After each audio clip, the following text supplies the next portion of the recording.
IPCC में कोई सरकार या कोई देश रिप्रेजेंट नहीं होता, वो बाय इन्विटेशन साइंटिस्ट को बुलाते हैं उसमें, और 2000 से ऊपर, और वो खुद रिसर्च नहीं करते हैं, जो रिसर्च ऑलरेडी हुआ है वो सब पढ़ के वो फिर उसका सारांश जो है उसका कंक्लूजन निकालते हैं, वो इंडिपेंडेंट रिसर्च नहीं करती आईपीसीसी। और यूएन तो आगे लगा देते तो 2000-3000 साइंटिस्ट से ज्यादा ही है उसमें, मतलब, और कई सारे भारत, और वो कोशिश करते हैं कि हर देश से साइंटिस्टों को वहां रखने के लिए, ताकि कोई ऐसा ना कहे कि भाई हमारे रिप्रेजेंटेशन नहीं है। ठीक है, बड़े बड़े साइंटिस्टों को वो बुलाते हैं, बड़े साइंटिस्ट नहीं, छोटे साइंटिस्ट को भी बुलाते हैं अगर उनका कोई स्पेशलिटी हो तो। ठीक है, यूएनएफसीसीसी में जो ऑफिशियल डेलीगेशन जो है वो हर एक सरकार भेजती है, हमारे मिनिस्ट्री ऑफ एनवायरनमेंट वाले जो हैं वो भेजते हैं डेलीगेशन, और उसके सिवा मतलब और वो शायद पॉलिसी मेकिंग बॉडी जैसे कि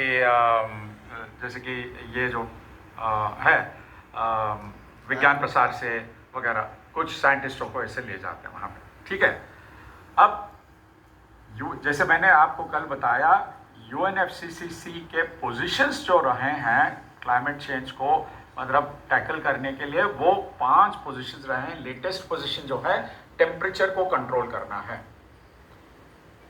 2 डिग्री के नीचे जरूर रखना है, हो सके तो 1.5 डिग्री से कम रखना है, और मैंने आपसे यही बताया कि वो असंभव है, 1.5 तो चला गया, छोड़ दो उसको। स्टेशन पार होने के बाद वो कह रहे हैं उस स्टेशन पर जाने के लिए कोशिश करेंगे।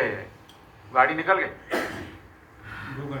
हाँ वो गाड़ी निकलेगी गाड़ी निकल गई। अब ये समझना जरूरी है, असल में उन्हीं के जो डायग्राम मैंने बताया आपको कि एरोसॉल मतलब ये सल्फर डाइऑक्साइड, नाइट्रोजन डाइऑक्साइड की वजह से जो कूलिंग कर रहा है 0.3-0.4 डिग्री कूलिंग कर रहा है, वो एरोसॉल्स को अगर निकाल दिया तो 1.5 तो ऑलरेडी हम पहुंच जाएंगे वहां पे।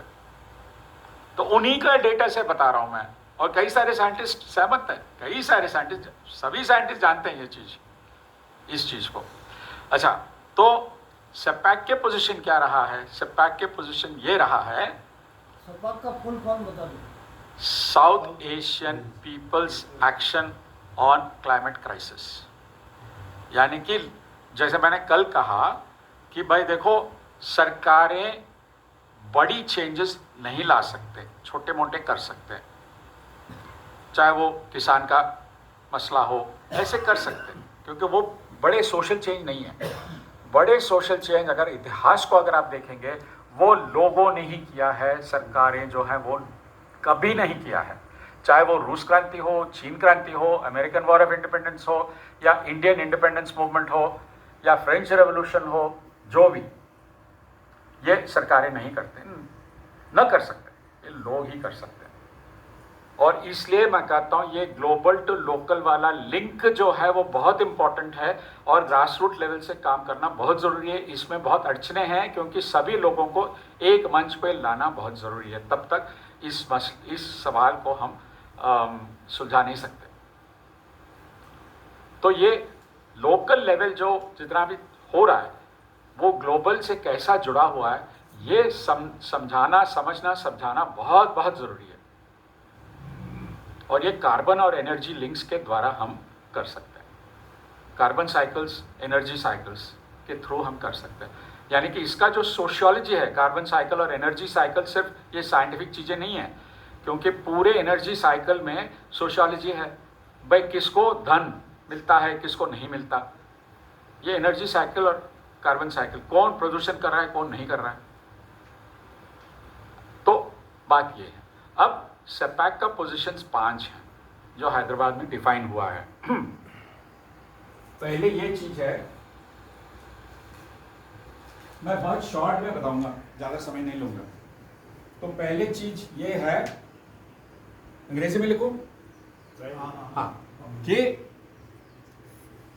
नेट कार्बन 0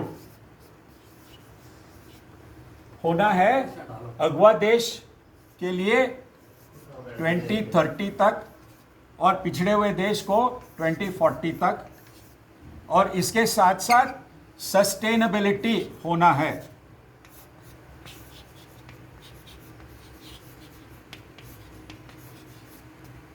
ठीक है, ये नेट कार्बन जीरो अभी अंडर अटैक है।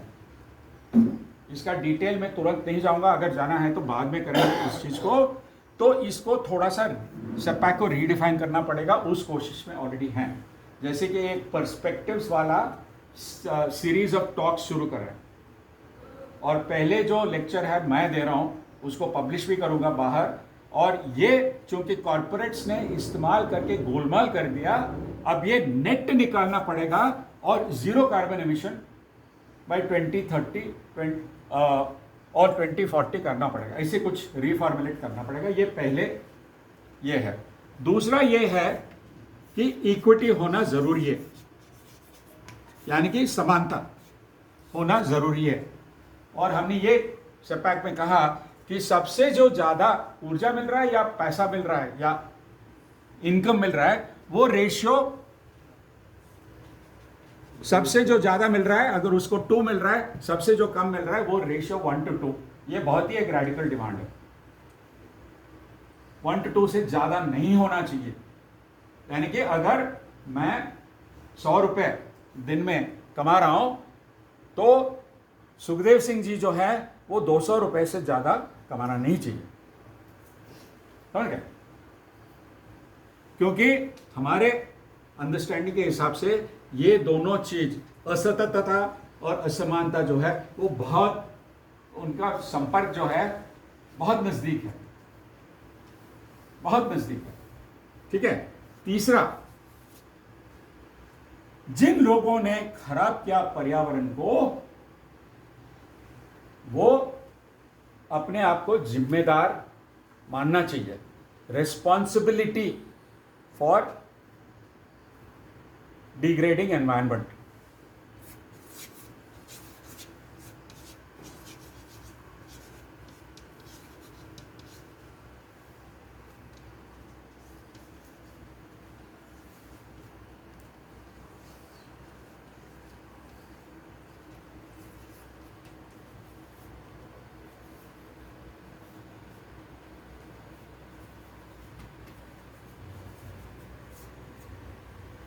ठीक है।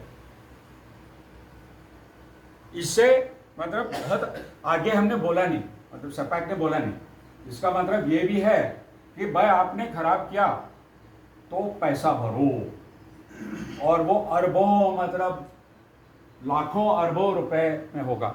लेकिन हम ये नहीं करें, पहले मान लो कि तुमने खराब किया, क्योंकि क्लाइमेट चेंज के बारे में कम से कम अब 100 साल से लोग जानते हैं, प्रूफ है।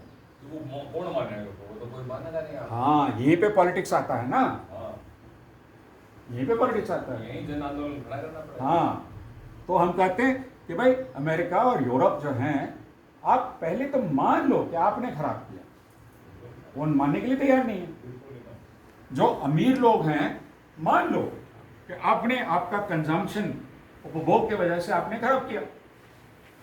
क्योंकि पिछड़े हुए देशों में भी लोग हैं ना, हालांकि पिछड़े हुए देश के जो अमीर लोग हैं उन्होंने कम किया। फिर इस उपदेश का देने का तो क्या फायदा? हाँ जी, इस तीसरे वाले उपदेश देने का तो क्या भाई फायदा? ये जो है बार्गेनिंग करने के लिए चिप होता है। पहले कोई ये तो कहे भी हाँ मैं हाँ, कसूरवार हूँ, पहले स्वीकार फिर जब करें ना। वो कसूरवार बन देगा फिर सजा भी दे सकते हो। नहीं, कसूरवार तो बन नहीं रहे ना वो।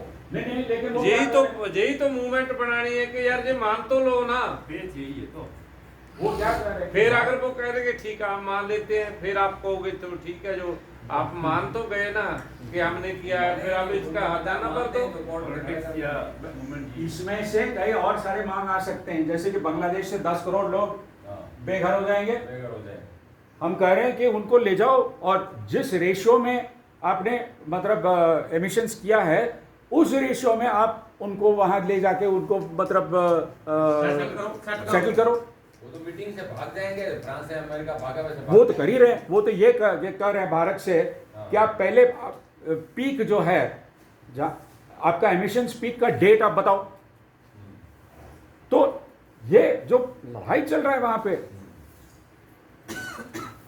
ठीक है, चलो।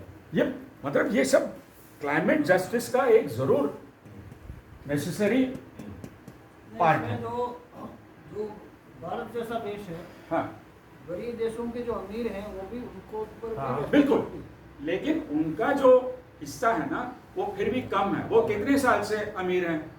ज़्यादा से ज़्यादा 40 साल, 50 साल या 60-70 साल ना। उनके लोग जो हैं 300 साल से कर रहे हैं। फिर भी उनकी कम है, फिर भी कंजम्पशन भी कम है। हाँ, अभी रहे तो भी कंजम्पशन कम है।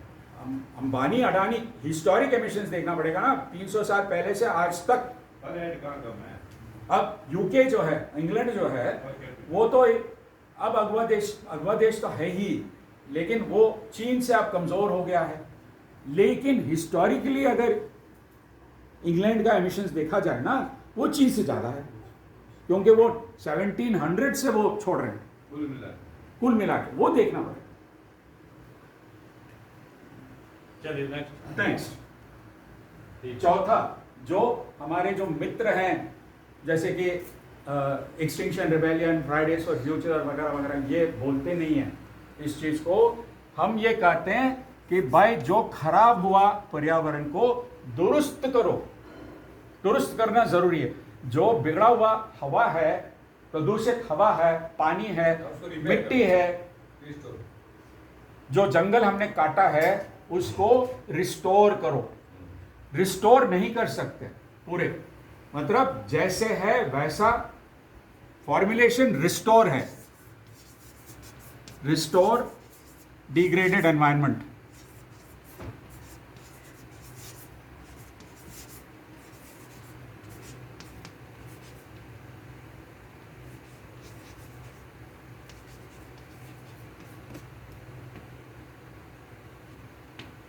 ठीक है, रिस्टोर तो नहीं कर सकते, क्योंकि अगर कोई जानवर बिल्कुल टोटली एक्सटिंक्ट हो गया यानी खत्म हो गया ना, उसको थोड़ी ना हम रिस्टोर कर सकते हैं। तो इसको बदलना पड़ेगा, इसको कहना पड़ेगा रेस्टिट्यूट, यानी कि जहां तक हो सके वहां तक बचाओ। रेस्टिट्यूट जो सेपैक का अभी का फॉर्मुलेशन है रिस्टोर, उसको बदलना पड़ेगा।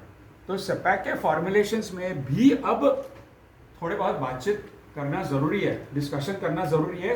वो सीरीज़ अब सितंबर में शुरू होगा ऑनलाइन।